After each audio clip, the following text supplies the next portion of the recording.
התרגשות 90 ברגוע.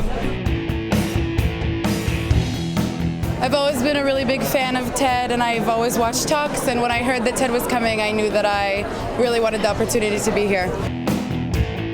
קשרו ושאלו אותי אם בא לי לבוא לטד, אמרתי, זה טד, ברור שבא לי לבוא. אני חושבת שעד שהרגשתי שהטוק שלי הוא באמת מבטא את הרעיון באופן שאני מרגישה שזה חד, אז נורא התרגשתי. אני חושבת שעכשיו יש לי את זה. I'm really enjoying this so far. There's a lot of cool companies here, a lot of cool products, and I'm hoping to see more.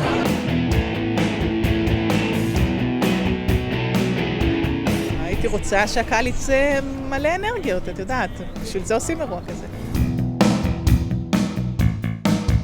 יש משהו באמת מאוד גאוני באפשרות הזאת לקבל אינפורמציה מאנשים מעוררי השראה, קצרה, מתומצתת, מדויקת, ואני חושבת שזה הסוד מאחורי הפופולריות המאוד מאוד גדולה של TED. אני חושב שהיה מדהים, לא?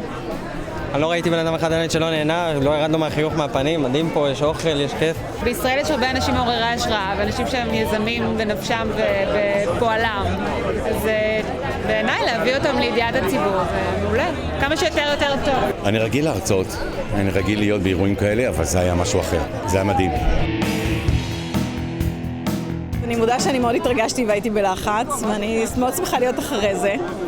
ואם יש מה שאני רוצה להגיד אחרי האירוע הזה, זה שאני כולי מלאת התפעלות לצוות המדהים של ההפקה של האירוע הזה, שאני זכיתי להכיר חבורה של סטודנטים מדהימה, של אנשים חכמים ומשקיעים, וזה היה מבחינתי עונג מאוד מאוד גדול לעבוד איתם. זה היה נורא כיף לראות שיש כאלה צעירים. לא סתם נרשמתי לזה והכנסנו את זה ועשינו את זה, ואני חושב שזה אחד הארגונים הכי חשובים, זה מדהים, וכמות הרצאות האנשים עוברים ורואים, זה כיף חיים.